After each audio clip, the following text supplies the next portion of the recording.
Inicia, o que será que houve? Tá, agora deu. Então tá, então vamos de novo.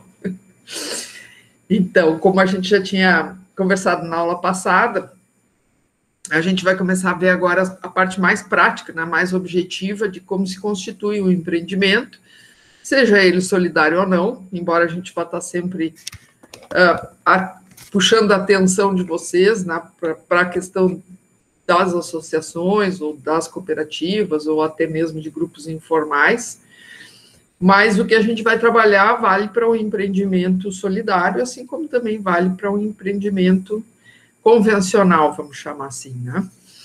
Então, hoje nós vamos ver como é que se organiza, como é que se pensa, né?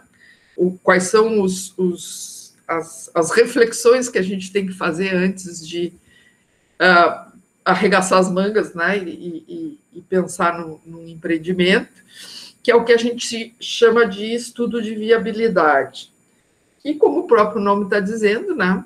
É a gente fazer uma análise para ver qual a viabilidade daquilo que a gente está imaginando ser possível.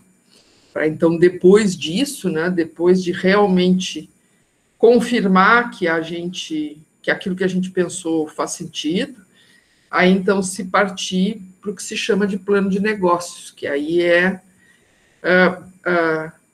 mais específico, né, para aquilo que a gente definiu fazer. Então, tu tem aí a apresentação, Felipe? Quem é que bota? No final eu não fiquei com a última. Pode ser?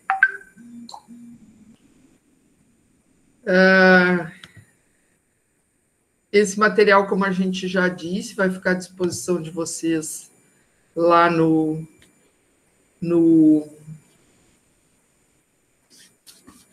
Moodle. Eu gosto quando não sou eu que apresento, porque aí eu enxergo vocês. Agora é o Felipe que não enxerga vocês. Mas, então, a ideia é se trabalhar o roteiro para planejamento, né? E vamos meio que assim, num passo a passo, né? Do que a gente tem que se perguntar, de certa forma, ou perguntar para outros, ou se informar, para ver se aquela ideia que, em princípio, a gente tem viabilidade. Então, vamos lá. O que a gente vai fazer? Tudo contigo, Felipe. Então, olha lá, ó. O estudo de viabilidade e o empreendimento são as análises que precedem a elaboração de um plano de negócios, né? Abordando todos os aspectos que nele interferem, bem como suas possibilidades de êxito e fracasso e as variáveis aí envolvidas. Por que a gente faz isso? Para que a gente possa identificar as opções que melhor se enquadram nas condições de capital inicial, né? De qual a grana que a gente dispõe, da infraestrutura disponível, da qualificação do pessoal envolvido e que mais se aproximam do retorno financeiro pretendido. Então, essas são questões bastante importantes da gente ficar atento, né? Porque muitas vezes a gente tem uma ideia na cabeça e pensa e só vê as coisas positivas e acha que está bem, vamos lá. Mas é importante que a gente se faça e faça para esse nosso projeto, vamos dizer assim, uma série de perguntas para ver se realmente esse nosso plano, essa nossa ideia tem fundamento, né? Tem possibilidade de dar certo. Então, o que a gente vai se perguntar, ou quais são as principais questões que a gente precisa se colocar? Vamos lá, Felipe.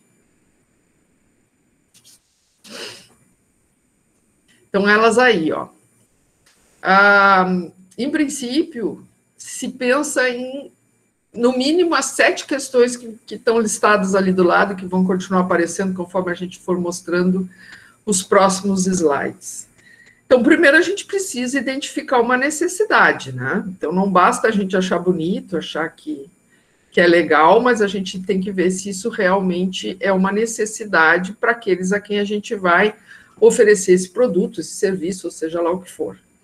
averiguar a sua competitividade. Eu vou ler todos e aí depois a gente vai passando um por um, pode ser, Felipe? Então, averiguar a sua competitividade, que isso é fundamental. Definir a capacidade que se tem com relação a esse objetivo, ou essa proposta que se pensou. Ser realista, que isso é uma coisa que muitas vezes, quando a gente está entusiasmado, né, inflamado, com uma ideia, achando que ela é maravilhosa, a gente meio que perde o chão, né? Começa a voar muito, então é preciso estar com os pés no chão.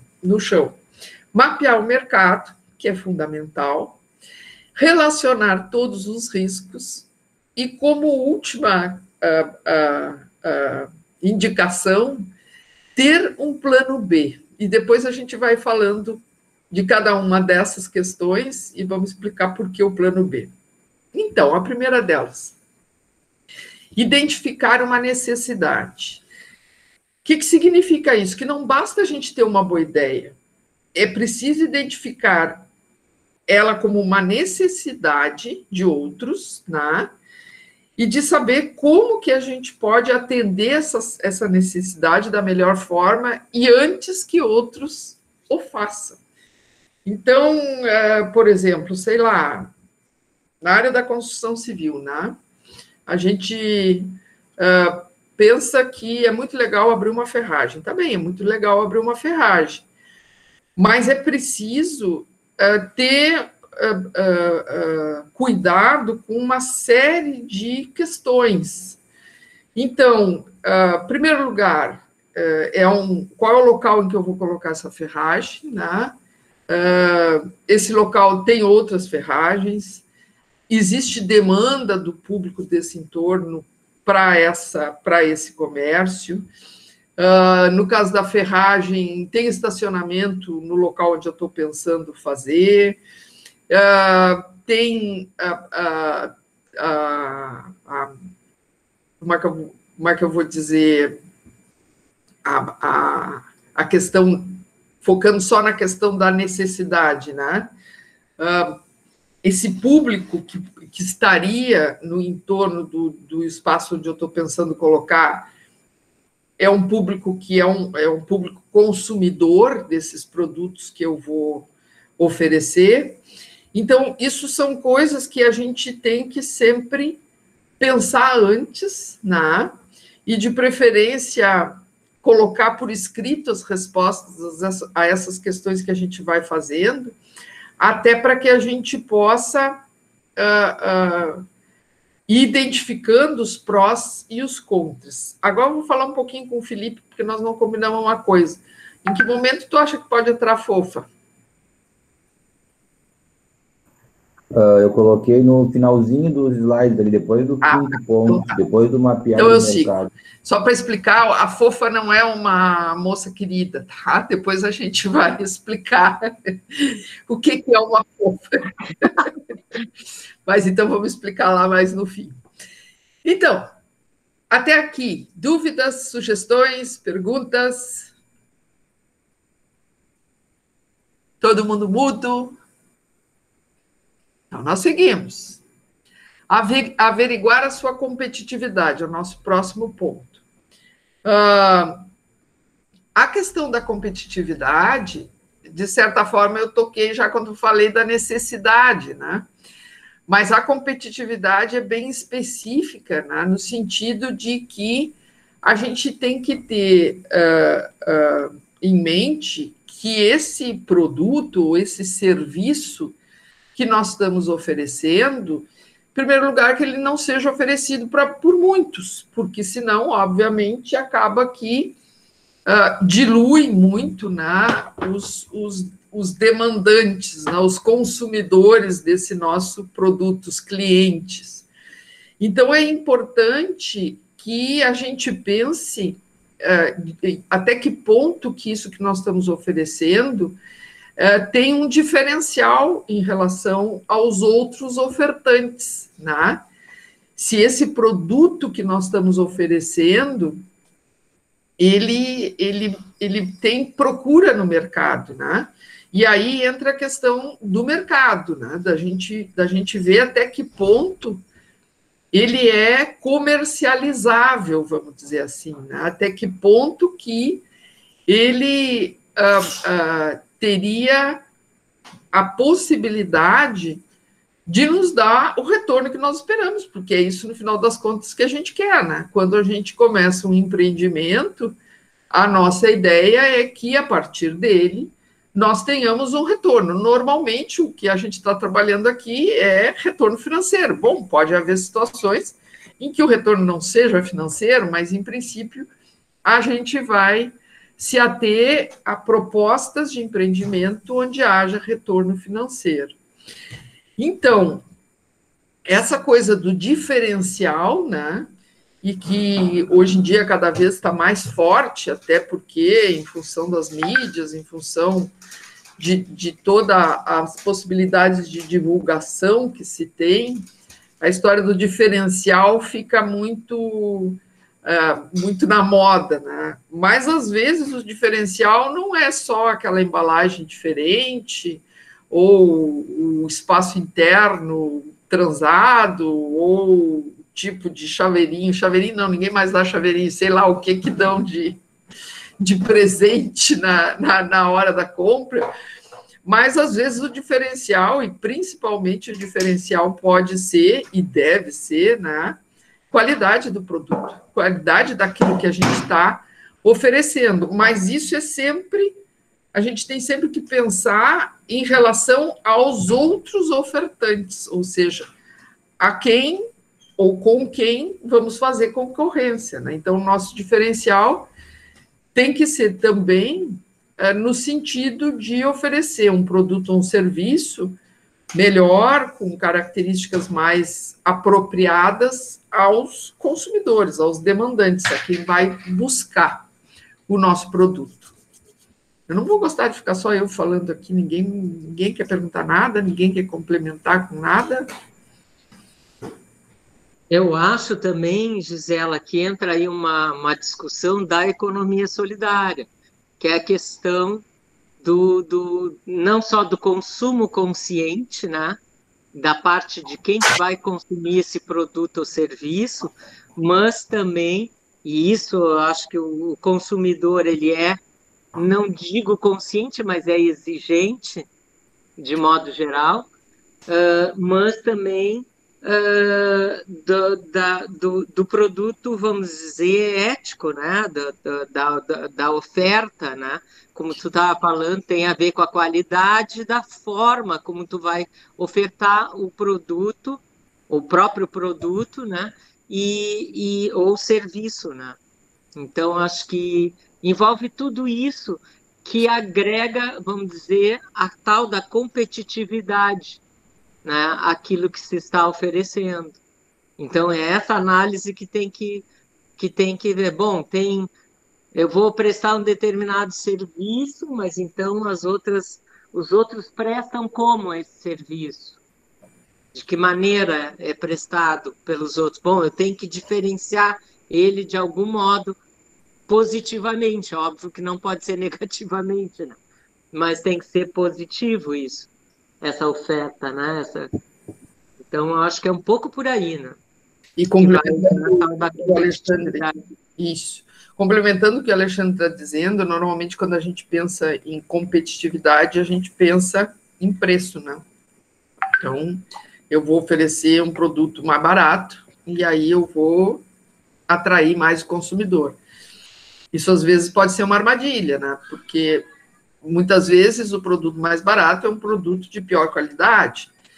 E isso pode, num primeiro momento, até atrair, né, consumidores, mas depois acaba que, bom, as pessoas vão vendo que aquilo não tem qualidade e acaba se perdendo. Então, é um cuidado que a gente tem que ter. Ao mesmo tempo, puxando para... Gerando uma fama, né?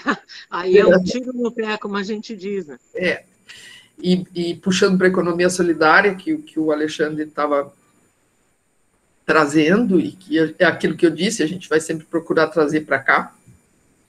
Lembrando que a economia solidária, né, tem aquele conjunto de princípios e que é uma forma diferente da gente tratar as relações econômicas, né? Então, embora hoje sejam valores e princípios muito pouco valorizados de alguma maneira, ou cuidados, a questão da ética, sem dúvida, a questão da qualidade do produto ou do serviço, a questão do quanto esse produto ou esse serviço podem estar impactando no meio ambiente, né? Ou às vezes não o produto em si, mas a forma como ele é produzido. Então, é uma série de questões que a gente precisa observar, e também eu fiquei pensando se tem algum, eu acho que não tem algum que fale disso, eu vou adiantar alguma coisa aqui se for o caso, mas vamos lá. É saber para que público que eu quero, com que público que eu quero trabalhar, né? Que público que pode se interessar por esse produto, mas mais do que isso, até que ponto que eu não consigo escolher o público que eu quero. Então, nessa questão da qualidade do produto, por exemplo, abrir uma loja de R$ 1,99 e vender um monte de quinquilharia, que na maioria das vezes não serve para nada, para quase nada, até pode me dar um lucro razoável, e tem público para isso, tanto é que está cheio delas por aí, né? Mas aí vamos parar para pensar, será que isso é uma coisa legal? Será que eu estou fazendo alguma coisa positiva para o conjunto das pessoas, da sociedade? Será que não era melhor eu vender uma xícara que dure muito mais tempo, e por um preço um pouco maior, do que eu vender uma coisa de baixíssima qualidade, que daqui a um mês vai estar quebrado e que, bueno, vai gerar um monte de lixo e o dinheiro que a pessoa investiu perdeu. Aí podem me dizer, bom, mas a pessoa não tem dinheiro para comprar. Ele não tem até por ali, porque ela vai comprar outra xícara. Então, muitas vezes, aquilo que nós propomos como serviço ou como produto pode educar o público consumidor, né? Então, talvez valesse mais a pena esperar um pouco mais para comprar xícara de melhor qualidade do que tu comprar 3 xícaras que tu vai acabar botando fora. Não é fácil a gente escolher e conseguir convencer o público, né, de possibilidades como essa. Mas, se nós tivermos a condição de fazer essa escolha, nós aí empreendedores, né, quem sabe a gente não possa fazer. Tá? Oi, Fábio, boa noite. Perguntas, gente? Podemos seguir? Então, vamos para definir. Ali ficou capacidade, mas é a capacidade. Agora que ela está certa. A capacidade. Então, é preciso que a gente busque produtos que estejam adequados às disponibilidades de nós, empreendedores, né? Então, qual é a capacitação do pessoal que a gente conta? Qual é o capital disponível inicial? Qual é a infraestrutura que nós temos? Então, não adianta eu querer abrir uma ferragem num baita de um prédio, né, se eu não tenho capital inicial para isso. Ou se eu tenho, na garagem da minha casa, a possibilidade de iniciar com uma condição compatível com o meu capital inicial, e aí, aos poucos, conforme for crescendo, conforme for avançando, eu possa ir buscando outros espaços com uma condição melhor, mas sem um risco inicial muito grande, porque esse é um ditado antigo, né? E que aqui vale muito. Nunca se dá um passo maior que as pernas, né? Rasga as calças. Então, são questões muito importantes da gente estar atentos quando se começa a pensar na possibilidade de empreender, né, de iniciar um empreendimento. A mesma coisa com relação à capacitação do pessoal. Bom, resolvemos aqui o Guto, o Jorge e são os que estão me aparecendo, e a Cris resolveram abrir uma ferragem. Só que aí nenhum dos três conhece nada de administração, nenhum dos três conhece nada de contabilidade, nenhum dos três conhece nada, nada está errado, né? Nenhum deles conhece contabilidade, nenhum deles conhece administração ou divulgação, etc. Bom, então aí tem que pensar que vão ter que pagar para alguém fazer isso, né? Porque são atividades, né, inerentes a essa empresa que está se pensando em montar. Pode, mas tem que incluir esse custo já no planejamento inicial do processo. Vou abrir uma padaria, lindo, maravilhoso, todo mundo gosta de pão e eu sei de um monte de receita de coisas gostosas, de panificados gostosos, só que eu nunca fiz, nunca testei, não sei se dá certo. Resumo, vou ter que contratar um padeiro. Então, ou eu disponibilizo já no meu planejamento inicial um recurso para pagamento desse profissional, ou eu procuro constituir um grupo dentro da ideia do trabalho associado com pessoas que tenham as capacitações necessárias para desenvolver aquele empreendimento que a gente está pensando, sem precisar dispor de um recurso a mais para pagar esse profissional. Ou, bom, eu tenho um capital inicial bom, então eu posso fazer isso? Tá bem, desde que isso esteja planejado e pensado e que isso não acabe inviabilizando o processo como um todo. Ali fala em entre outras variáveis. Quem é que dá sugestões? Que outras variáveis a gente precisa levar em conta quando começa a pensar no empreendimento? Quem é que sugere? Lucro, material, fornecedor. Na real, tipo, tu tem que ver, tipo, eu moro aqui no Porto. Tipo, aqui não tem posto de gasolina, por exemplo. Aí eu vou que nem empreender um posto de gasolina. Tipo, tem que ver o que não tem e tentar fazer alguma coisa, né? Não, tá certo. A questão da matéria-prima, vamos dizer assim, ela é fundamental. Eu tenho que saber de onde é que eu vou tirar isso, né?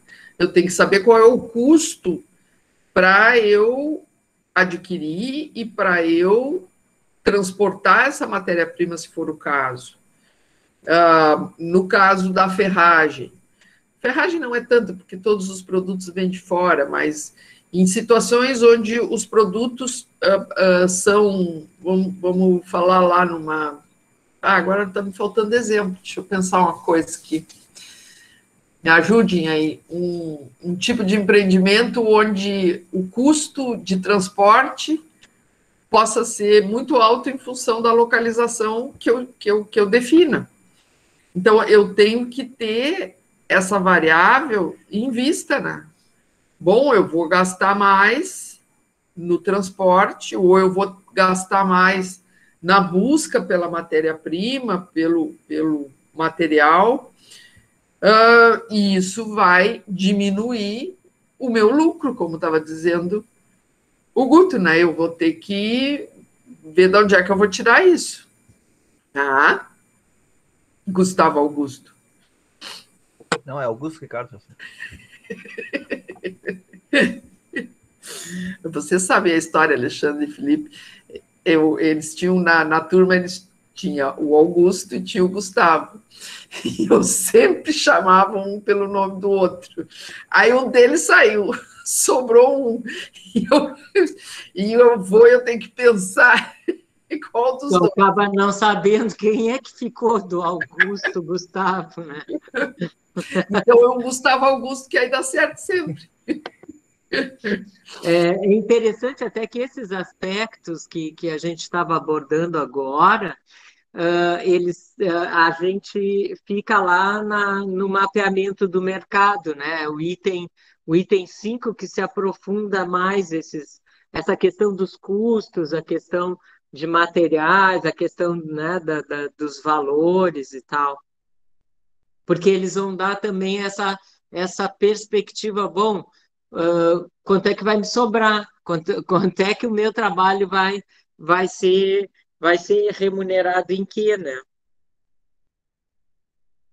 Mas é claro, todos eles estão articulados um ao outro, né? Esses 7 itens aí não são, principalmente os 6 primeiros, não são totalmente isolados um do outro. Não adianta fazer uma coisa e não fazer a outra, né? A viabilidade a gente consegue perceber se analisando ponto por ponto articuladamente uns com os outros, né? Porque, na verdade, meio que uma balança aí, né? Eu posso ter mais pontos negativos, mas não tantos, porque os negativos têm que compensar, ou, aliás, os positivos têm que compensar os negativos. Mas é tudo isso que a gente precisa ir colocando na balança. Que, como o nome diz, né, vai dizer se é isso que eu estou querendo fazer é viável ou não é viável. E eu tenho escutado especialistas dizer, né, que é justamente por não fazer isso aí que a maioria dos empreendimentos, sejam eles, né, solidários ou não solidários, cooperativos ou não cooperativos, competitivos ou cooperativos, eles afundam, porque as pessoas saem fazendo. E aí, claro, né, muito poucos dão certo, a maioria não dá, porque as pessoas saem fazendo porque acham e não medem, né? E outra coisa também, que isso é uma coisa importante de ser feita com acompanhamento de especialistas, né? Daí a tal das que a gente viu, das tais incubadoras ou assessorias, né?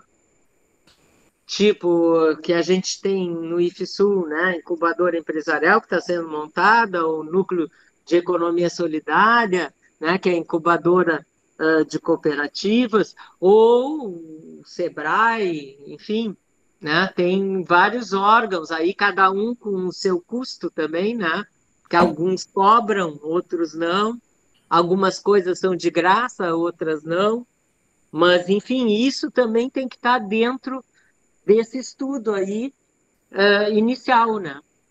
Mas tem que ser com acompanhamento, porque senão está fadado também a meio que quebrar a cara, como o pessoal diz, né?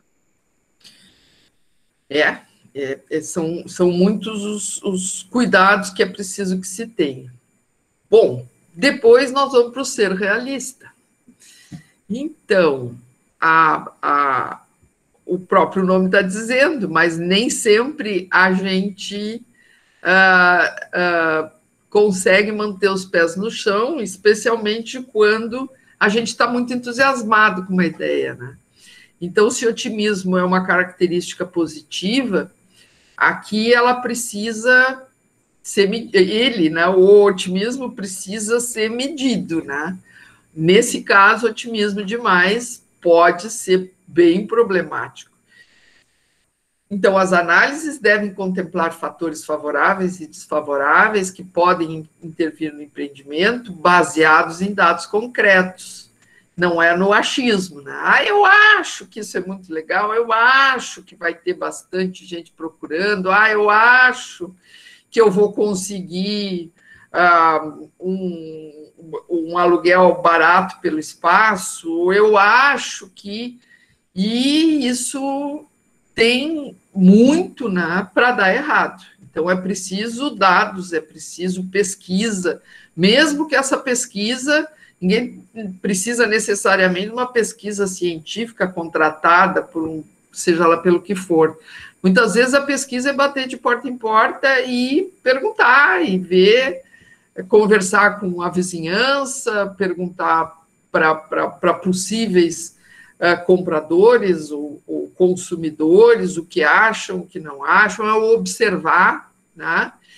Em algum momento diz, eu já não me lembro aonde, mas de ir em empreendimentos parecidos com esse que a gente está pretendendo, né, empreender, e se colocar como cliente, ver mais ou menos como é que funciona, entender como é que a coisa é, porque se esse tipo de análise, se esse tipo de cuidado não é atendido, há muitos riscos, muitos riscos.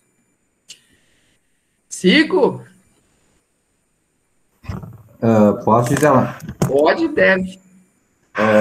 Não, eu acho que dentro aqui desse ponto 4, né, a gente está falando de características mais comportamentais, né? Ser realista, ser otimista. E dentro aí do empreendedorismo, alguns autores vão trazer também, né, que esse empreendedor ele tem que ser uma pessoa que busca a inovação sempre, né? Busca sempre enxergar ou fazer algo que daqui a pouco não é o rotineiro, não é o comum, né? Então, o ser inovador também é uma característica comportamental que nós, enquanto empreendedores ou criadores de uma organização, precisamos ter, né? É a questão de conseguir visualizar, vislumbrar o futuro, né? Pense aí em grandes revoluções que a gente teve, né? Por exemplo, da comunicação, né? Pessoas pensaram, primeiramente a gente tinha os meios de comunicação eram poucos, depois tem o telefone fixo, e aí nesse meio tempo já tem uma pessoa que pensou que esse telefone fixo ele poderia sair, né, de dentro de uma sala, de dentro de uma casa, e a gente tem a criação de meios de comunicação mais sofisticados, que é o que a gente vive hoje, né, o celular, computador, a nossa própria aula online aqui, né. Então, essas pessoas empreendedoras, elas têm que sempre buscar a inovação, né? Uma palavra que alguns autores vão trazer também, a gente dentro da administração usa muito palavras estrangeiras, né? Normalmente palavras americanas, e tem uma palavra que significa, que fala sobre insight, né? A palavra insight significa buscar ter uma ideia criativa, né? Ter um insight é ter o plim, né? Ter o estalo de uma ideia, né? Tá caminhando pela rua, visualizando uma construção ou algum tipo de empreendimento e pensar que daquele empreendimento pode fazer algo diferente, pode fazer algo que aquele, por exemplo, que vai ser um concorrente teu, não está fazendo naquele momento. Opa! E outra característica comportamental que eles vão falar também é que um empreendedor, ele não pode ter o medo de errar, né? Se ele vislumbrou essa ideia, né, ele enxergou que isso é possível, né, ele está crente que é possível fazer, criar determinada organização, determinado tipo de organização, então a gente não pode ter medo de errar, porque muitas vezes a gente não faz as coisas, não vai atrás de realizar um sonho ou criar um empreendimento, porque a gente tem medo que dê errado. Então, eu acho que o empreendedor também não pode ter medo de errar, né? Sempre pensando em inovar, e quando errar, esse empreendedor ele tem que se dar conta de que errou, né? Tem que conseguir visualizar que aquela estratégia não está dando certo. E aí a gente já começa a falar daquelas estratégias emergentes, né? Que a gente sempre precisa ter, não é mudar o foco, mudar o objetivo, né? Se o nosso objetivo é criar determinado empreendimento, de determinada forma, não é o corrigir o erro, não é mudar esse objetivo, mas talvez seja mudar a estratégia, a maneira como a gente está fazendo para conseguir alcançar esses objetivos, né? Então, só trazendo aí um pouco mais de algumas características comportamentais que eu entendo aí que os empreendedores precisam ter, né? Muito bem. O Eduardo está com a mão levantada. Fala, Eduardo.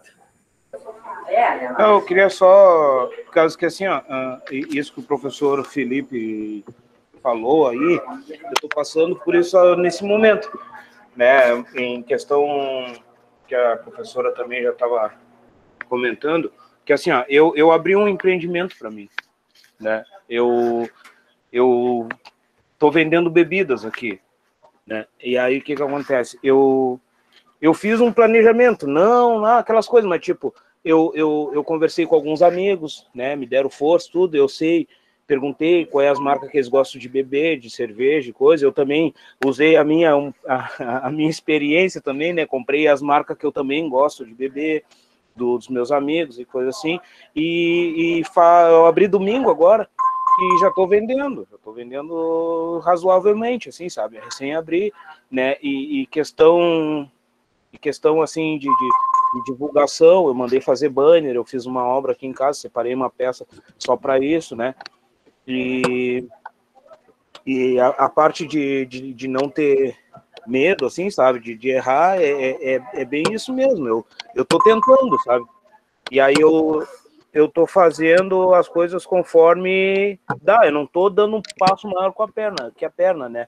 Eu não fiz um estoque de bebidas, eu comprei bebida suficiente para encher meus freezer, né? Eu comprei uns freezer e eu tô com os freezer cheios, né? E, tipo, eu não tô dando um passo maior que a perna, eu acho que isso aí é muito importante, né? E eu sou realista também, mas quando a gente abre um empreendimento, menor que seja, a gente quer que dê certo, né? A primeira coisa, assim, é pensar que aquilo ali vai dar certo, que é o meu pensamento hoje. Eu sei que agora é inverno e coisa, eu já tinha conversado com a minha esposa, não vamos esperar muito agora nos primeiros meses, vamos esperar mais para a temporada de verão, para melhorar um pouco mais, coisa e tal. E a gente está indo, mais ou menos, eu tô, sem saber, eu tô fazendo mais ou menos o que vocês estão ensinando hoje para nós, né?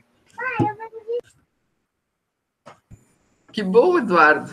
Então, é meio isso, assim, pelo que tu está dizendo, muitas das coisas que a gente está trazendo aqui, tu fez, né? Que é não fazer essa sondagem, pensar um pouco antes, não dar o passo maior que as pernas, né? Ter consciência de que, bom, agora não vai dar muito, mas daqui a pouco provavelmente vai dar mais, né? Porque também se não vem a frustração. Às vezes é isso, tu começa a vender bebida no inverno, é bem provável que tu vá vender menos do que no verão. Então, talvez até seja positivo nesse sentido, porque tu vai te entusiasmando, né? Conforme o tempo vai passando, mas também tem que ter o cuidado de não se frustrar, de ter consciência que, bom, esse não é o melhor momento, então, mesmo que não venda muito agora, eu não vou desistir de saída, porque isso é outra coisa que acontece, às vezes as pessoas não têm persistência, né? E acabam fazendo um investimento, investindo capital, e não deu certo, nem tenta melhorar e já acaba perdendo tudo e desistindo. Hoje veio uma vendedora de bebidas aqui na minha casa, e aí eu até perguntei para ela, como é que tu me achou? Que eu abri agora domingo, né? E ela falou que ela anda, ela circula, né, de moto, e aonde ela vê uma plaquinha, ela chega. E eu tenho um banner que eu mandei fazer, e todos os dias de manhã eu boto aquele banner ali na frente. E aí, só que assim, eu fiquei com o telefone dela e tudo, só que eu não quis investir mais nada no momento, né? Eu falei para ela, tô com meus freezer cheio aqui, já comprei o que eu precisava, por enquanto eu não vou comprar mais, vou ficar com o teu telefone, conforme eu vou precisando, eu vou entrando em contato contigo. Eu podia ter comprado, mas era um investimento que eu acho que no momento não ia ser correto de eu fazer, né? Até porque não faz nenhuma semana, já saiu, já tô vendendo, assim, mas é pouco ainda, sabe? Então, eu fui consciente nessa parte, exatamente isso aí que a senhora falou, eu acho, agora, né, professora? E eu acho que isso aí é um ponto positivo para mim, né? Não ficar esbanjando e investindo em coisas assim que eu não sei nem se vai ter saída, né? Porque ela vende muitas coisas de destilado, assim, essas coisas, e eu acho que aqui perto, aqui na minha volta, aqui não é o forte. Aqui o forte mais é cerveja mesmo, esse tal de kit aí, que já estou vendendo também, que é vodka energética e um saquinho de gelo, sabe? Eu acho que isso aí tem mais saída aqui do que uma garrafa de uísque, ou uma garrafa mais cara de vodka, essas coisas assim, aqui não vai sair. Então não tem por que eu investir nisso agora. Essa é outra variável, né, que tem que ter atenção, que eu não sei se existe esse termo, Felipe, na administração, mas é a reversibilidade do investimento. Eu não sei se não acabei de criar, mas... Então, vamos pensar no caso do Eduardo, né? Se ele achasse que não estava valendo a pena, ou resolvesse parar, fosse pelo que fosse. É o tal retorno. Não é bem retorno, é tu reverter mesmo. Vou explicar o que é.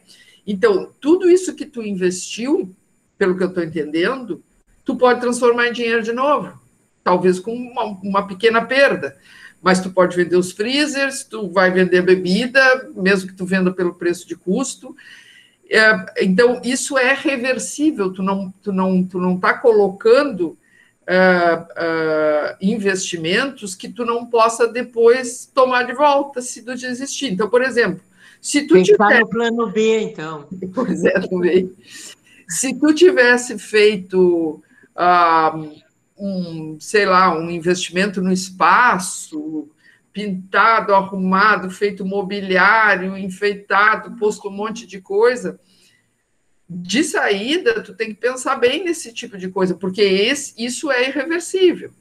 Se não deu certo, bom, isso está perdido. Tu não vai tirar a tinta das paredes, nem vai tirar a decoração ou um grande investimento em divulgação, por exemplo. Isso não tem volta. Então, é importante, quando se tem um pequeno capital, de cuidar de não colocar todo esse capital em itens que não possam voltar a ser dinheiro se o empreendimento não der certo. Claro que estamos falando de capitais pequenos. Bom, tem um capital grande, bom, aí é uma outra lógica, né? Mas então, seguimos? Qual é o nosso próximo? Mapear o mercado. Então, é aquilo que parece óbvio, mas que não custa a gente reforçar. Analisar como atuam os demais ofertantes do produto. Então, qual é a sua política de preços, de distribuição, quais são os métodos de gerenciamento, como é que fazem a divulgação, identificar os pontos fracos que a gente pode perceber nos outros ofertantes, né, para que a gente possa compensar, né? Então, bom, talvez seja uma questão de preço, talvez seja uma questão de embalagem do produto. Eu sempre prefiro apostar na qualidade do produto, acima de qualquer coisa, né? Na qualidade do atendimento, às vezes isso pode fazer muita diferença, né? Então, são todas questões que é importante a gente analisar naqueles que a gente conhece, que trabalham nesse ramo, ou muitas vezes até em outros ramos, mas que tenha coisas que a gente possa observar, para entender como fazem e de que maneira que nós podemos fazer ou igual ou melhor. Aqui aparece aquilo que eu tinha dito antes, né? Testar os serviços de outros colocando-se como cliente. Então, isso é uma coisa que funciona, né? Vai num local que ofereça o mesmo produto que tu está querendo oferecer, o mesmo serviço que tu está querendo oferecer, busca o mesmo serviço que tu está querendo oferecer e analisa como é que te oferecem esse produto, analisa como é que te oferecem esse serviço, o que tu vê que tu poderia melhorar, que tu poderia fazer melhor, que tu poderia ofertar melhor, né? Isso, sem dúvida, é alguma coisa que parece simples, e é simples, mas que pode fazer bastante diferença na definição final, né, do modo como a gente vai trabalhar, da forma como a gente vai trabalhar, do produto que a gente vai oferecer. Vamos para o próximo? Gisela, eu queria comentar ali Então, antes comenta. um pouquinho. Que é o seguinte, né? Que em economia solidária, especialmente na nossa região, existem aqueles nichos, né, de mercado. E eu chamo de nicho, né? Mas na verdade são as chamadas vendas casadas, né? Onde determinados serviços e produtos, né, eles têm já quem compre. Eu acho que nesse mapeamento de mercado também, embora não apareça nitidamente nesses itens aí, tentar verificar quem são os consumidores, né, nesse mapeamento, porque o mercado é composto de quem consome, sejam produtos, sejam serviços. E aí tentar identificar, acho que isso está um pouco lá acima do que já se falou, mas acho que, de novo, aqui para compor esse mercado, a gente tem que ver isso aí também. E eu acho que o Eduardo deu um bom exemplo, né? Ele saiu sondando.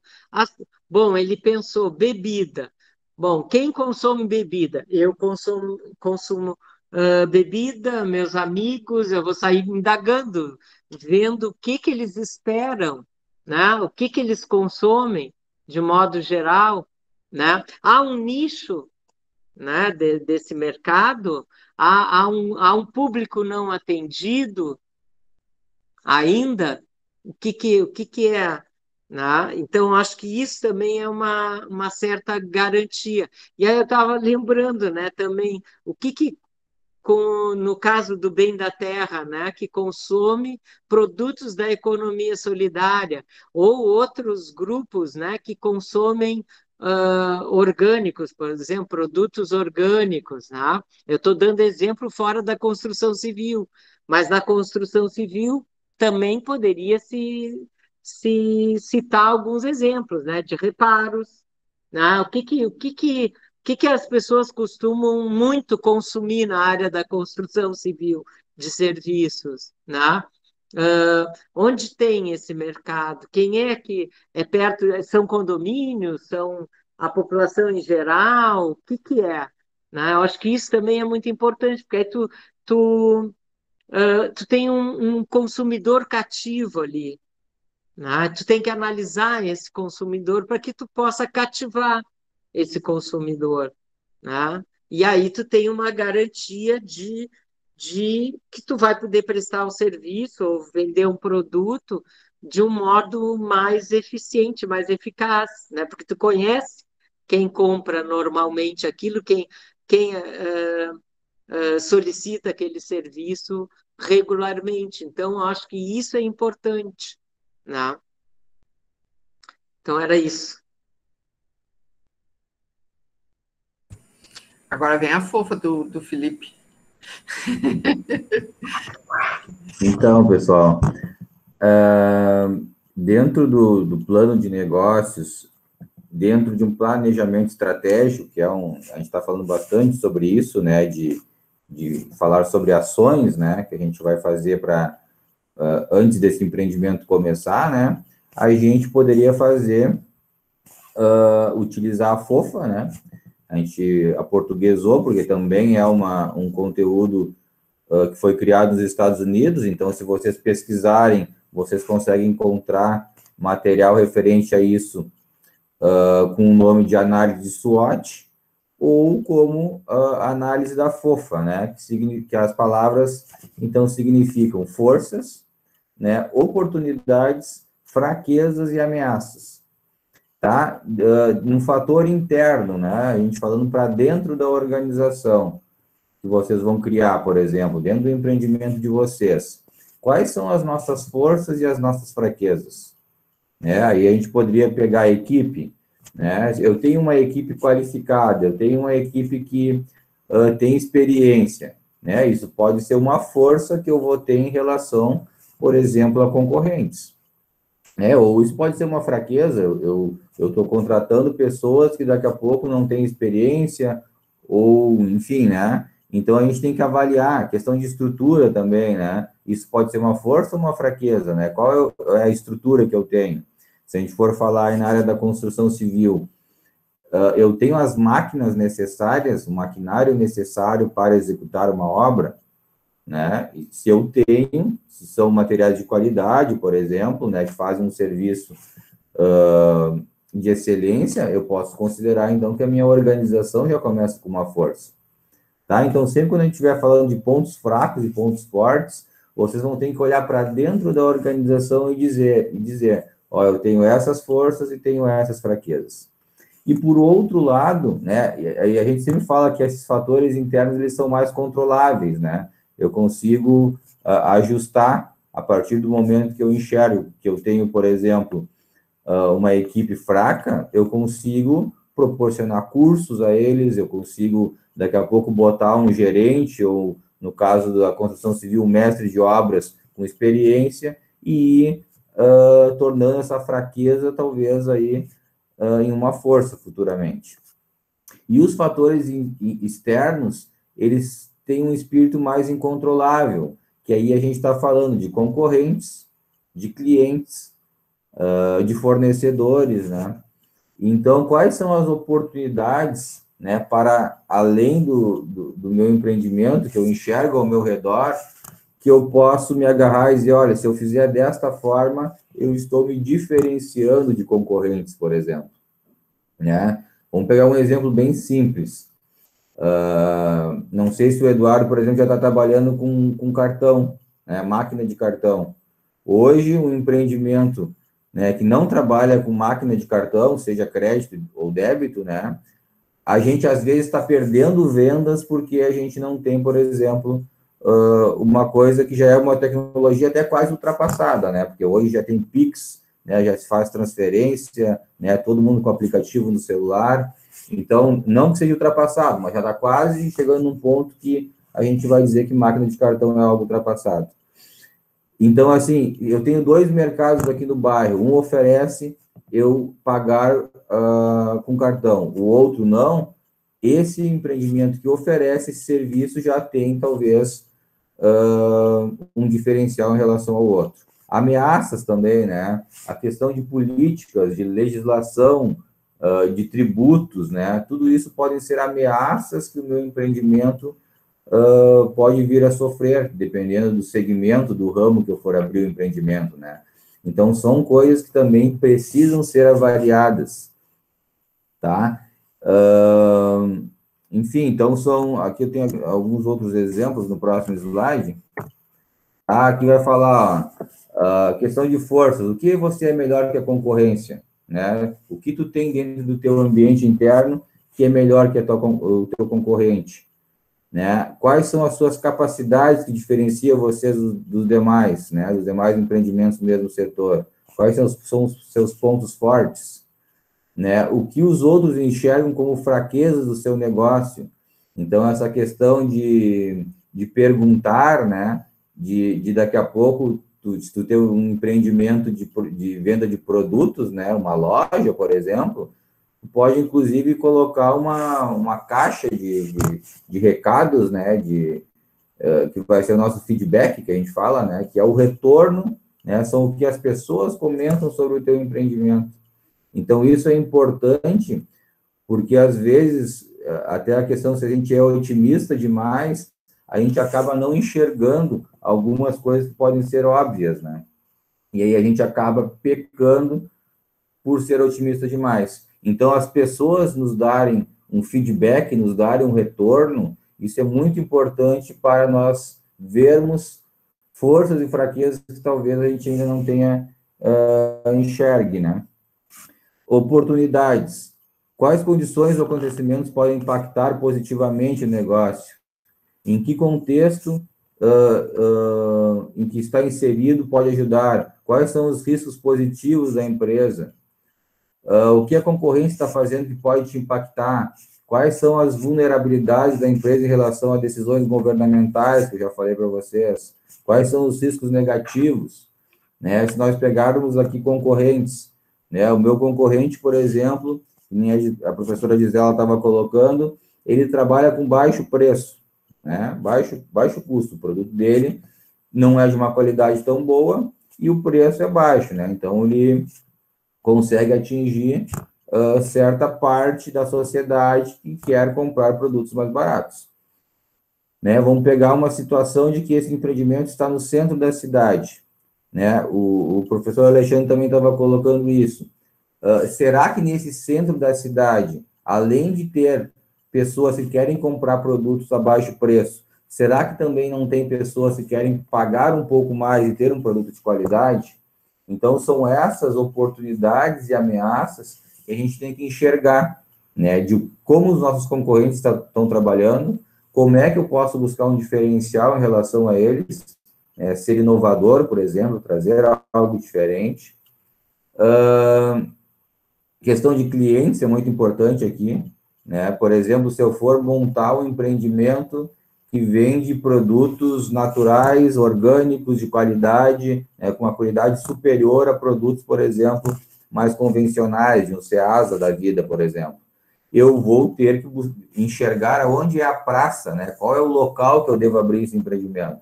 Provavelmente, se eu abrir esse empreendimento aqui no bairro da cidade, no bairro aqui onde eu moro, que eu moro no Sítio Floresta, provavelmente não vai ter público para isso, né? Porque as pessoas, daqui a pouco, no centro, elas têm um poder aquisitivo um pouco maior, circula um maior número de pessoas, né? Tem vários fatores que me indicam aonde eu devo abrir esse empreendimento ou aonde, daqui a pouco, ele não vai dar certo, né? Então, essa é a nossa análise SWOT, ou análise FOFA.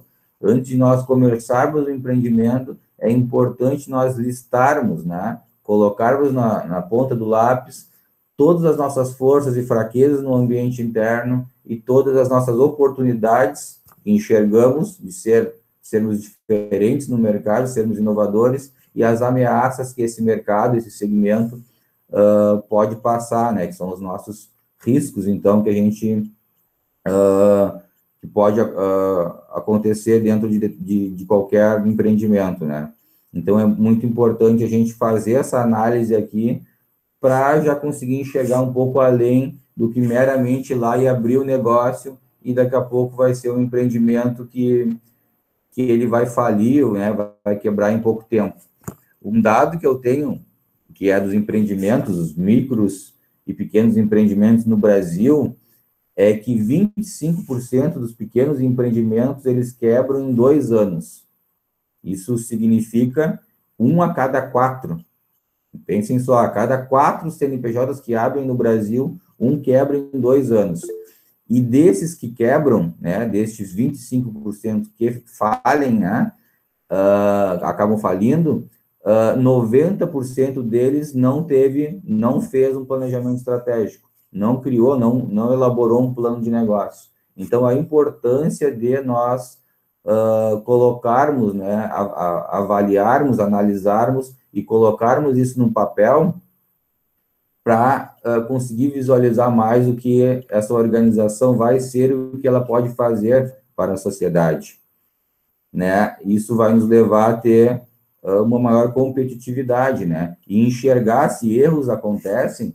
O plano de negócio, na verdade, ele não é para você escrever ali para começar um empreendimento. Tá bem, eu escrevi ele, montei as minhas estratégias, fiz a análise de FOFA, né, fiz um plano financeiro, fiz um plano de marketing, e depois você engavetar ele, né? Isso não vai funcionar se a gente engavetar esse nosso plano. O plano ele tem que ser olhado de tempo em tempo para avaliar quais dessas ações, né, eu tenho que mudar, o que eu preciso modificar, o que eu posso incrementar para que o meu empreendimento ele tenha uma continuidade. Acho que sobre a FOFA é mais ou menos isso, Gisela. Não sei se vocês querem complementar. Eu depois quero complementar uma coisa, mas o Guto quer falar, fala. Assim, uma opinião. Eu acho que tem muito comércio que fecha. Eu acho, não sei. Porque eu acho que os impostos também é muito imposto para tudo que é lado, né? Às vezes está abrindo e está pagando imposto. O governo só tira mais que... Aí a pessoa tem que vender 3 vezes mais para tirar uma renda e o imposto. Isso aí, Guto, poderia entrar aí nas ameaças, né? Porque dependendo do tipo de empreendimento, alguns têm tributos maiores, outros menores. Por exemplo, se a gente pegar o caso das cooperativas, né? Muitas cooperativas têm isenção de vários impostos se ela faz, por exemplo, lá o ato cooperado, né? Então, daqui a pouco, para uma cooperativa, essa questão dos tributos, da legislação, montar uma cooperativa pode ser uma oportunidade em relação a criar uma empresa convencional, né? Porque ela já vai ter alguns benefícios aqui. Então, com certeza, são coisas aí que a gente tem que pensar que podem ser essas ameaças que não vai deixar esse empreendimento sobreviver mais do que 1, 2 anos, né? Além do mais, né, eu acho que também existe muito uma uma ideia que é construída e provocada na nossa sociedade de que a gente tem impostos demais e que todo mundo paga imposto. É verdade, a gente paga imposto, mas a gente paga imposto embutido em cada produto e em cada serviço, porque o dono do negócio nunca fica no prejuízo do imposto, ele transfere para o consumidor. Então, a gente fica pensando como empresário e, na verdade, nós estamos sofrendo como consumidores. Não é bem assim. Então, a gente tem que abrir muito o olho disso. Por exemplo, uma vez eu estava lendo revista, eu gosto muito de ver. Gostava, agora nem dou muita bola para isso, até porque não posso, não tenho condição de trocar de carro e de querer o melhor carro. Mas eu gostava muito de ver marcas de carro e modelos e coisas assim. E então eu lia muito revistas, né, sobre isso. E eu peguei um dia um arquivo de um especialista em que ele mostrava que, no caso dos carros, dos automóveis, não era o imposto, mas sim a ganância das montadoras, que no Brasil fazia com que o mesmo carro que ele vendia baratíssimo, né, que as montadoras produziam aqui e vendiam baratíssimo na Argentina, no Uruguai, no Chile, enfim, nos mercados para os quais ela também vendia os automóveis que montava no Brasil, e no Brasil ela vendia lá em cima, né? Então não era o imposto, porque o imposto de importação também era cobrado nesses países da mesma maneira que o imposto de importação, ou nos mesmos percentuais que no Brasil. Então, onde é que estava a justificativa? Eram os impostos? Não, não eram os impostos, mas sim a vontade das montadoras de que no Brasil se explorasse mais o consumidor. Então, eles botam o preço que querem, porque eles sabem, o nosso mercado consumidor é imenso. Só a nossa classe média, os ricos do nosso país, são o mesmo número de toda a população da Argentina, de toda a população do Chile. Então, eles cobram o que quiserem. E aí ainda usam isso como ideologia para dominar a nossa ideia e a gente concordar com eles. Então, a gente tem que ter cuidado com essa questão dos impostos. Além do mais, a gente tem que saber que é desses impostos que nós temos a vacina, que nós tomamos de graça no SUS, que é desse imposto que vem a política educacional, o IFSU, que a gente não paga e ainda tem toda uma política de assistência estudantil, né? Daí desse imposto também. Então, na verdade, os grandes reclamam muito e pagam muito menos e transferem. Eles querem cada vez mais se apropriar disso que o Estado retira de toda a sociedade. Então, a gente tem que ter cuidado e analisar com um pouco mais de calma isso, né? Que não é bem assim. E, de outro lado, realmente, eu acho que o que deve fazer com que as empresas vão à falência mesmo é a falta de planejamento, como o professor Felipe estava dizendo. Grande parte é falta de planejamento, é aquilo que a gente estava vendo antes, otimismo demais.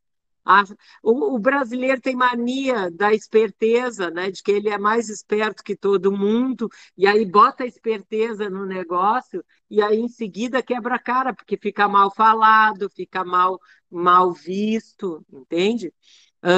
Outra coisa, pena que eu acho que o Eduardo já saiu, que era quem ele tinha que sair, né, antes, no negócio dele. A coisa mais comum que pode acontecer e que é uma ameaça para ele, ali na matriz fofa, é o seguinte: é os vizinhos dele verem que está dando certo o negócio dele abrirem outro igual.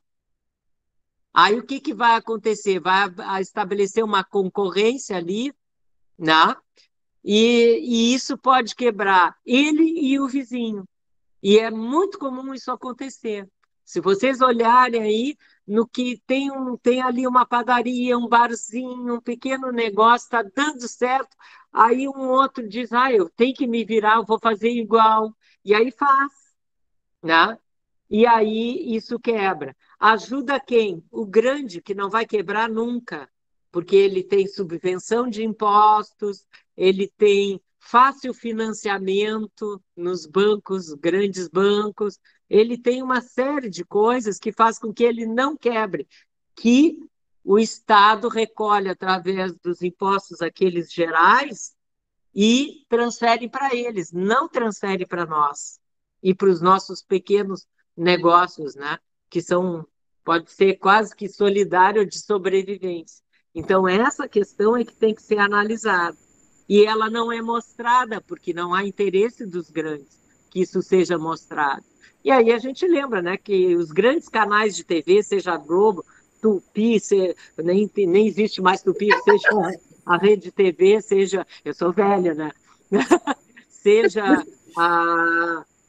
enfim, o SBT, sei lá o quê, todos têm o mesmo interesse e estão associados com os mesmos segmentos, né, da economia que têm os mesmos interesses, né? Então, sobra nós aqui do lado de cá. Caramon fala. Não, primeiro que a questão da TV Tupi me pegou realmente de surpresa, professor.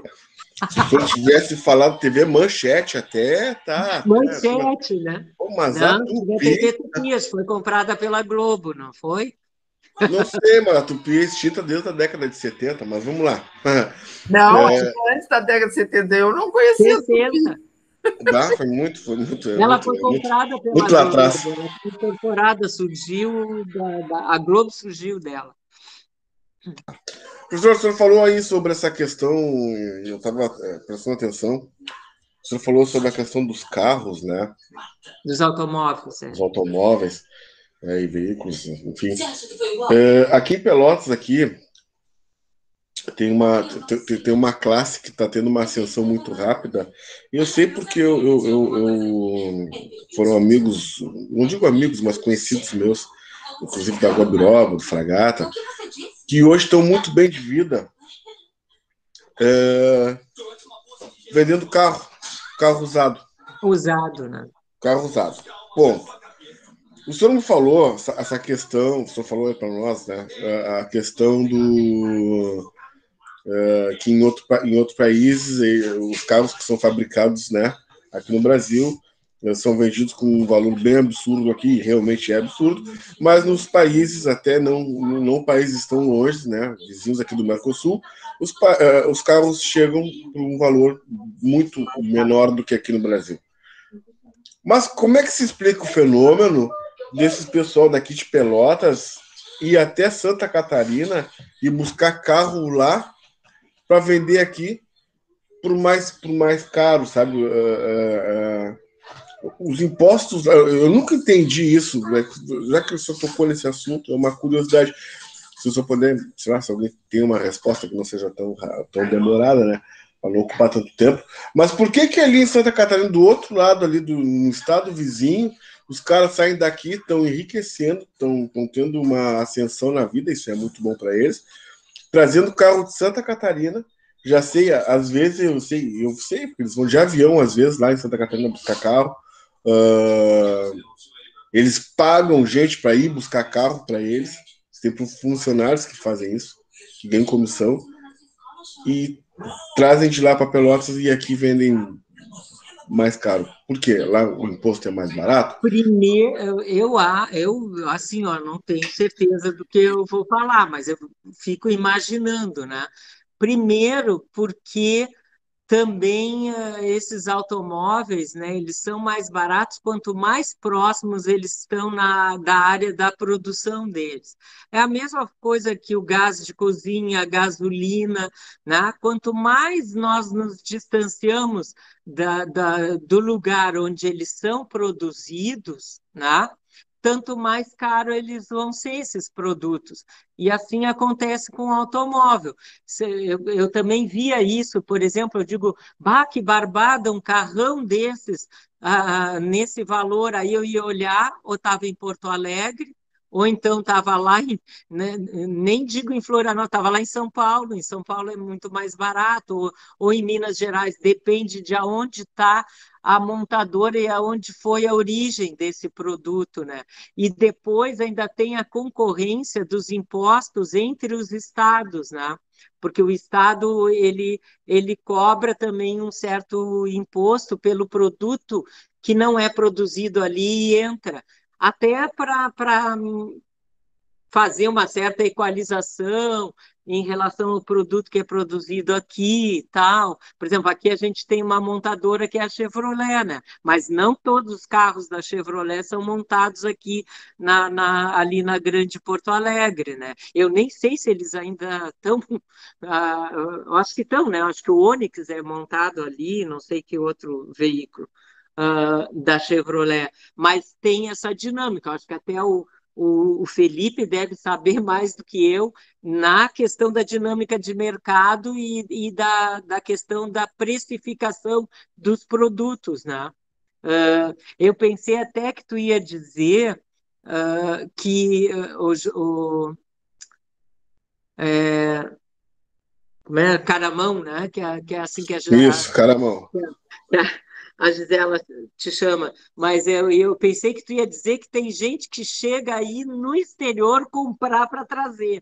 Aí eu ia te dizer, olha, não sei, mas se é mais barato, vendido lá mais barato, né? Só que depois entrar de novo aqui, aí tu paga imposto de importação, né? Aí eu acho que não deve valer muito a pena, a não ser que tenha um mexe aí, tenha alguma coisa escusa, que isso também a gente não pode tirar da nossa vista, porque a nossa América Latina é toda cheia desse tipo de coisa, né? De falcatrua, de trabalhos escusos, Bom, a gente pode ver cigarro que é produzido no Brasil, né, e que é descartado, vai para o Paraguai e as pessoas vão lá e compram mais barato e trazem para cá e vendem aí pelos camelô afora, né? Então tem muita coisa nesse nível, né? E isso tudo também, né? À medida que esses produtos também eles encarecem e fazem com que ah, o imposto sobre os outros produtos que são, né, legais, que têm procedência, né, clara, etc., se tornem mais caro, né?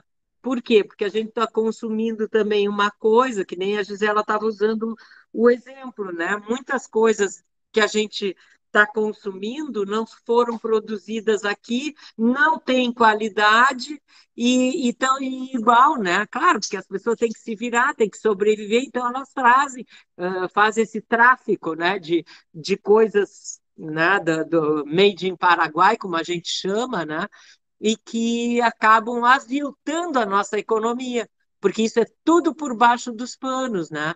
E isso, então, prejudica a economia brasileira, a economia nacional.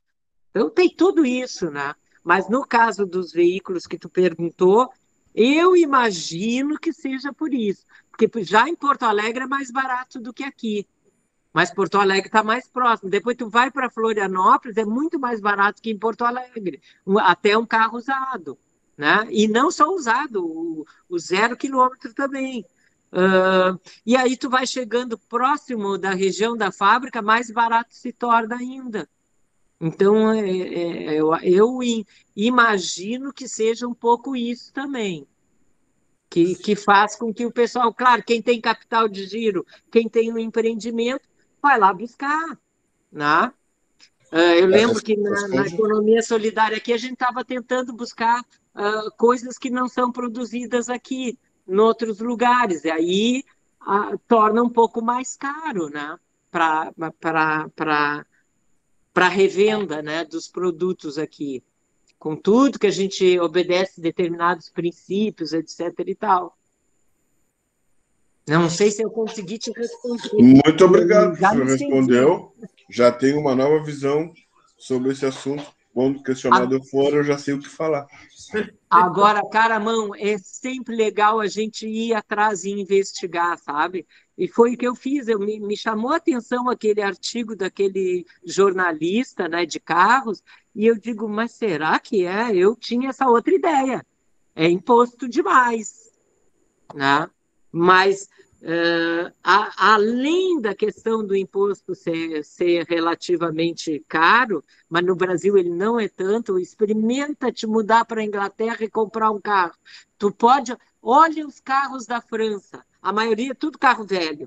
Já está ultrapassado no Brasil, mas os carros deles duram mais e eles não compram carro toda hora. Por quê? Porque o imposto é caríssimo para eles. Gente, assim, O que está por trás, né? eu vou dar uma cortadinha aqui, porque senão não Tá. vamos acabar a nossa história. Eu queria falar da Fofa, o Felipe tirou a Fofa lá. Eu só queria mostrar uma coisa para a Fofa, gente. A outra, essa aí, ó. Isso aí, gente, vale até para avaliar casamento, viu? Eu ia Quando dizer, você estiver pegando, assim, ó, façam uma Fofa. Se colocarem no papel ali, ó, as forças, as fraquezas, as oportunidades, as ameaças, dá para ter uma balança ali para ver se o positivo ficou mais para cima, segura. Agora, se o negativo ficou mais para cima, aí então tá na hora de repensar. Mas como todo bom negócio, é melhor fazer antes de casar. Aí os impostos vão incidir bastante, né? Mas é sério, gente, assim, não necessariamente para as nossas relações próximas, mas esse tipo de análise é válido para muitas situações mesmo, sério, independentemente de ser um empreendimento, né? Mas para diversas situações de vida, de organização, de diversas coisas, ela é bastante útil. Guardem ela aí para próximas oportunidades. E vamos lá, que a nossa aula está quase acabando, mas os nossos slides também, né, Felipe? Eu acho que estamos aonde? No relacionar aos riscos, que é isso, assim, né? Então, é preciso antecipar os problemas e avaliar os pontos frágeis, que é isso, a Fofa ajuda bastante para fazer isso, em todos os aspectos. Então, na infraestrutura, na questão do capital, na questão do pessoal que eu vou contar, na distribuição, no acesso, na concorrência, na divulgação, na matéria-prima, na relação entre as pessoas que vão participar desse empreendimento, são todas questões fundamentais para avaliar antes, né? Então, normalmente a gente costuma avaliar só o capital, né? Bom, eu tenho ou não tenho capital para investir, o que vai acontecer se eu perder esse capital? Então, essa é uma variável importante, sem dúvida, mas tem diversas outras para ser analisadas, né? Essa questão do acesso, ela é muito importante, às vezes as pessoas dão pouca importância a ela. Não só o acesso do consumidor ou do cliente ao nosso empreendimento, como o acesso, às vezes, da própria mercadoria, né? Ou o acesso nosso ao cliente. Então, depois a gente vai ver, quando a gente for montando o plano de negócios, a gente vai ver como dá para a gente ir perguntando sobre aquilo que nós definirmos como nosso futuro negócio, dá para a gente ir fazendo todas essas perguntas e tendo meio que um mapa, né, do que é aquilo que eu estava dizendo antes da Fofa, né, botar na balança e ver o que pesa para um lado, o que pesa para o outro, e se isso, a parte dos positivos tem sempre que ficar acima, né? Bom, por último, que a gente não deve esquecer, e se tudo der errado, qual é o plano B? Ou seja, se o negócio não der certo, se o empreendimento, por motivos que for, não acontecer, né? ou tiver que ser encerrado. E aí, o que eu faço? Vem aí um pouco daquilo que eu estava falando para o Eduardo, da reversibilidade, né? E aí, ele, no caso lá, o que ele vai ficar? Com o estoque de bebidas e com os freezers. Isso é reversível. Ele pode vender esses freezers, ele pode vender, devolver a bebida para o fornecedor ou vender a preço de custo, e ele tem o investimento dele de volta. Assim como essa situação, que a dele é simples, né? Mas é preciso a gente ter essa ideia sobre o todo. A questão da pandemia nos trouxe situações que raros teriam pensado, né? E realmente é uma situação absolutamente atípica, né? Mas quantos e quantos empreendimentos faliram porque não havia como ter um plano B. Então, no caso de vendas, né, ao consumidor, muitos foram para as vendas online, para as entregas, né, a domicílio, e com isso conseguiram, né, foi um plano B montado no sufoco, mas conseguiram sobreviver. Mas tem coisas que não há plano B previsível, né, ou possível, e tem outras em que o plano B talvez não tenha sido pensado anteriormente e aí não deu tempo de acontecer. Então, por exemplo, alguém que tinha um espaço para um salão de festas.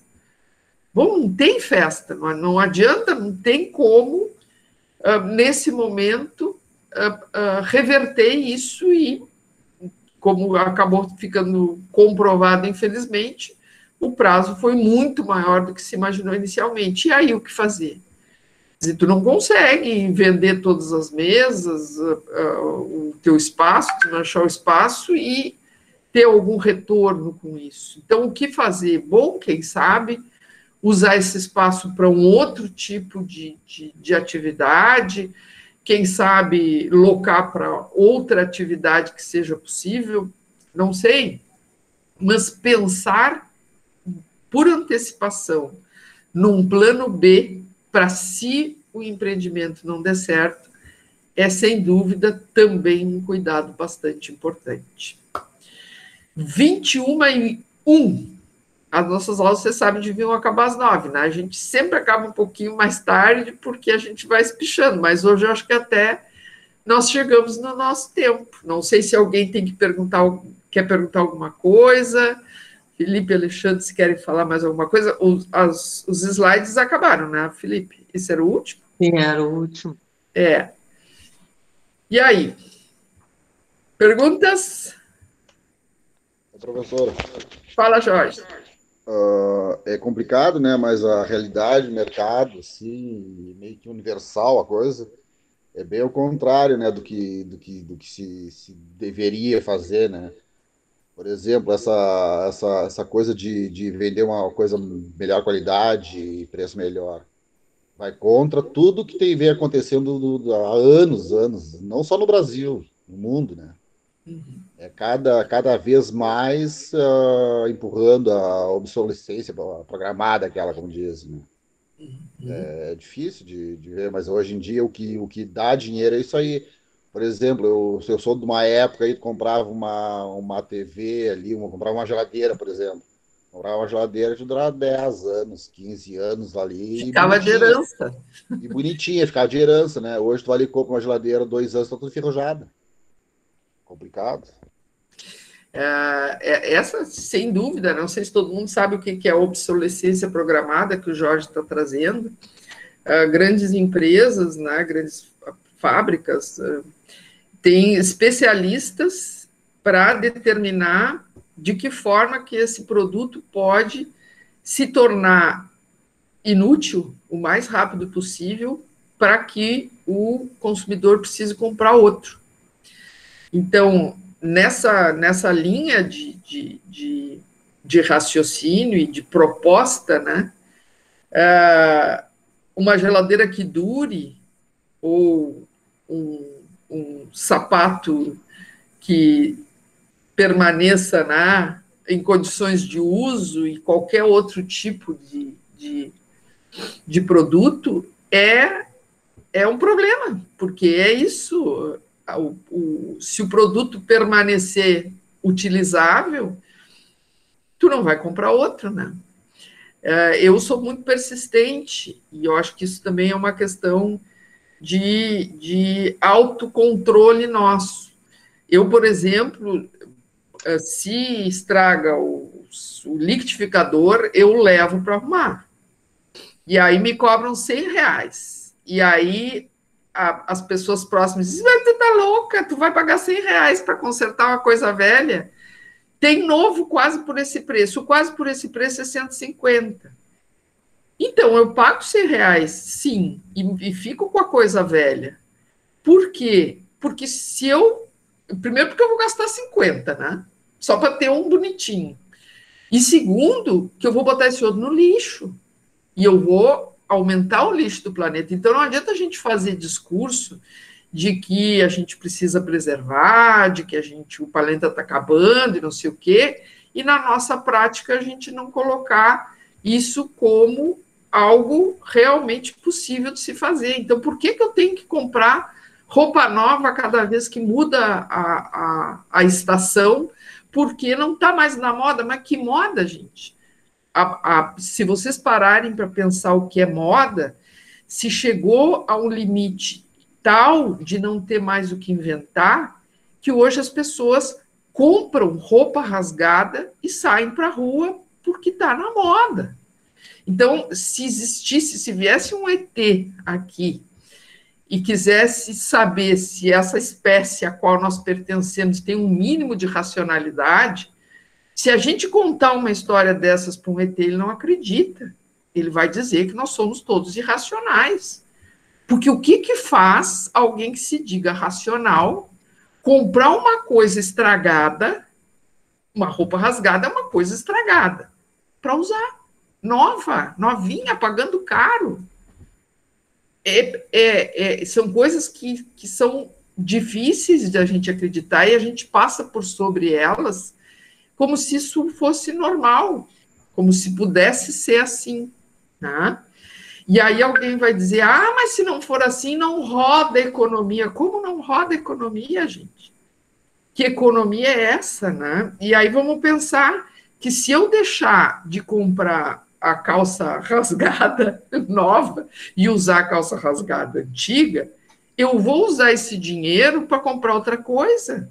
Então a economia roda do mesmo jeito. Eu não vou comer o dinheiro que eu não gastei. Eu vou usar em outras coisas que me sejam mais necessárias e vou fazer rodar outras áreas da economia, né?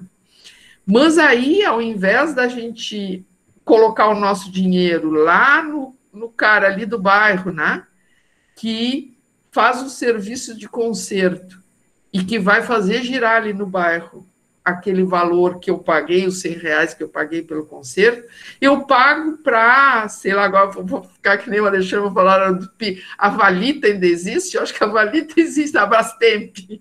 Eu pago para a Brastemp, ao invés de pagar para o cara ali da esquina que vai fazer girar a economia local. Então, são coisas que não têm nada a ver com o nosso empreendimento aqui, mas que também é importante a gente parar para pensar, né? O sucesso de um empreendimento, o êxito de um empreendimento, depende muito também dos seus consumidores. E todos nós somos consumidores. Então, aonde que nós vamos apostar para que dê certo? É no barzinho da esquina ou é no Big, que as pessoas adoram, e agora não sei se continuam indo, mas passeio de domingo era ir fazer compras no Big. Ora, por favor, é difícil de acreditar que as pessoas pensem no que estão fazendo quando fazem isso, né? Deixam de comprar ali no cara da comunidade, do bairro, da esquina, que provavelmente fosse até aceitar que deixasse um pendura em algum momento e que ia fazer circular o dinheiro no próprio bairro, ou pelo menos na própria cidade, e nós vamos tudo para o Big. Nós não, porque eu não vou, mas vamos para o Big para comprar lá, e aí, assim, tem promoção. Gente, essa promoção não existe. Eles colocam 15 produtos com promoção E o resto tudo com preço mais alto. E tu não vai lá só para comprar promoção. Tu compra a promoção e compra o resto também. E eles ganham do mesmo jeito. Então, assim, ó, nada a ver com os empreendimentos nossos aqui. Eu acho que tudo a ver. Eu acho que os empreendimentos que a gente criar não tem que ter essa lógica, né? Destrutiva do meio ambiente, exploratória e antiética, né? Tudo isso. Contra a qual a gente briga, né? Pois é. Então não adianta a gente fazer discurso e brigar e nem botar a culpa nos outros. A gente também tem que fazer a nossa parte nessa história. Bueno. Mas, professora, conta. A vendinha da esquina tá muito cara, professora. Tá tão cara assim. Eles estão puxando muito. Não, mas aí tem a outra coisa, ó. Assim, ó. Aí tem a outra coisa. Não tem uma vendinha um pouquinho mais longe que tem um preço mais acessível? A mais próxima da outra quadra é mais em conta do que a mais então perto. Vai para outra quadra, porque aí tu vai fazer aquilo que a gente estava falando antes. Vai quebrar esse que vende caro. E tu vai dar força para aquele que vende por um preço mais acessível. E, na verdade, é inteligente vender por um preço mais acessível, porque o que acontece? Tu chama mais clientes, tu tendo um preço mais acessível, e ele passa, como cliente, a te comprar mais coisas, e tu acaba ganhando a mesma coisa, ou às vezes até mais, do que aquele que bota o preço alto demais. Porque as pessoas começam a não procurar esse. É por isso que a gente sempre diz que a concorrência é saudável. Então, nesse sentido, é saudável porque é isso. Vai lá e procura o que tem melhor qualidade, o que tem menos preço, mesmo que tu tenha que caminhar mais 2 quadras. Mas vai no bairro, né? Não lá no outro lado do mundo. Ou se for, eu procuro sempre no bairro. Perceberam? Pessoal, vocês já perceberam que a lógica que a gente defende é aquela assim, ó, o dinheiro circulando dentro do mesmo espaço de vida da gente, ele não sai para fora, ele não é capturado para fora, e ele fica ali. E a melhoria de qualidade de vida do dono da venda ali implica na melhoria de qualidade de venda de quem compra dele também. O bairro vai melhorando. Entende? O problema é quando o capital sai todo. Né? Por isso que eu já na outra aula eu tinha dito para vocês, peguem e façam um exercício, entrem lá no Google e coloquem assim, Banco Palmas, e estudem um pouco, assim, deem uma lida sobre a história do Banco Palmas, para vocês verem que interessante. É uma comunidade que era muito, muito, muito carente, muito pobre lá no Nordeste, se eu não me engano, no Ceará, em Fortaleza. E aí eles criaram um banco, né? Ou seja, eles criaram uma moeda própria, que só circulava no bairro. Aquilo fez com que todos os empreendimentos locais começassem a usar aquela moeda. E, ao mesmo tempo, o real que entrava lá não saía mais. Ficava capturado pela moeda, né, da palma deles. E é muito interessante porque isso mudou a relação das pessoas entre elas, ficou melhor, e a qualidade de vida do bairro também melhorou. Então, é interessante observar esses exemplos, assim, essas experiências, né, para a gente ver como é possível mudar isso tudo. Porque, às vezes, também a gente olha e diz, isso aí nunca vai acabar, sempre foi assim, sempre será.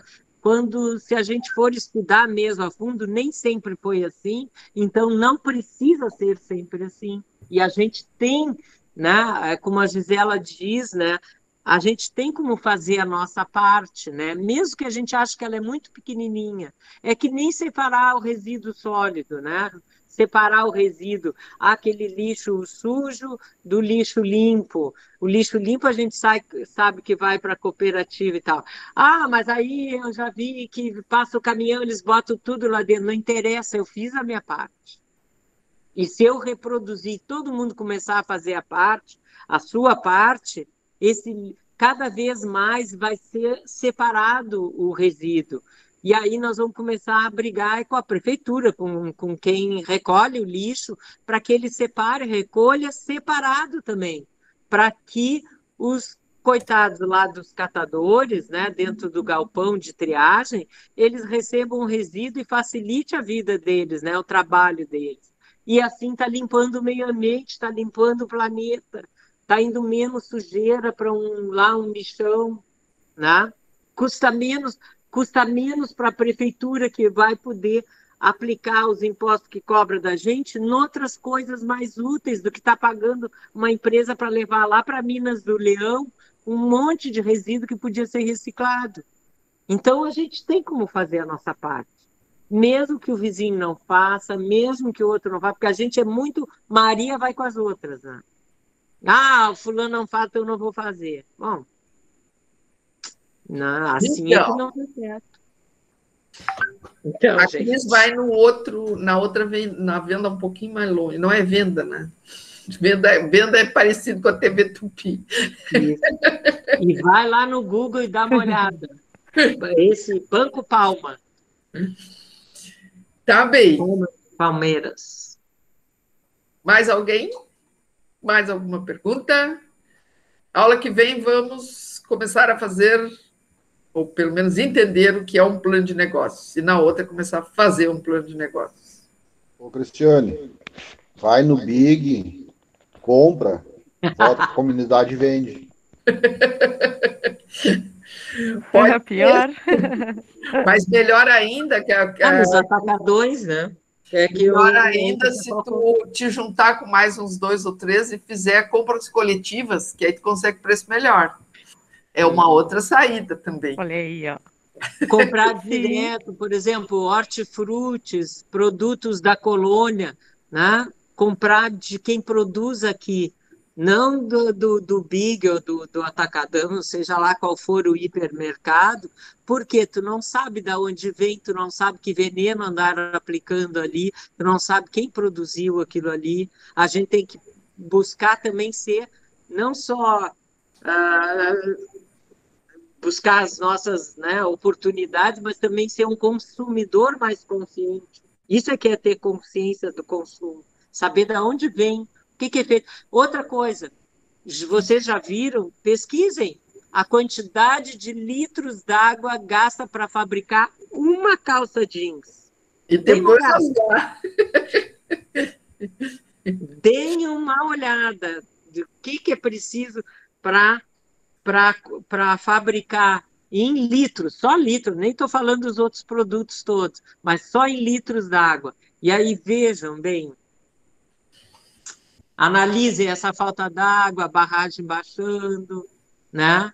Aí vai faltar luz, vai faltar água na torneira para o banho, para lavar as coisas. E aí? Onde foi parar essa água? Mas então tá. Podemos parar por hoje? Mas se alguém ainda quiser fazer alguma pergunta, ainda tem tempo. Por nós tem tempo.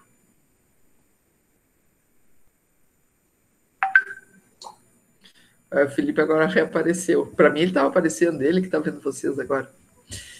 É isso então, gente. Deixa eu ver. Edna, Fabrício, eu não sei há quanto tempo que eu não ouço a tua voz, Fabrício. Tu tá aí? Sim, tô aqui. Então tá bem. É isso, gente. Encerramos por hoje. Olha o silêncio. Pois é, eu acho que estão querendo mais, a gente pode continuar. Não, mas eu inclusive estou me despedindo de vocês, eu cheguei direto do serviço para aula, não tomei banho, estou aqui sentado aqui, tá? Vou dando boa noite para a turma aí, vou encarar o chuveirinho e vou jantar e assistir a novela. Boa noite. Então tá. Boa noite. Tchau, boa noite. Boa noite. Boa noite. Boa noite. Olha, eu ouvi a voz. Então tá, meninos. Ai, eu tô de bonita. É, né? Essa coisa de ficar todo dia sentado assim, eu já não tenho, eu já sentei em cima de uma almofada na cadeira, já botei a almofada nas costas e eu vou trocando as posições, não adianta, sempre cansa, né?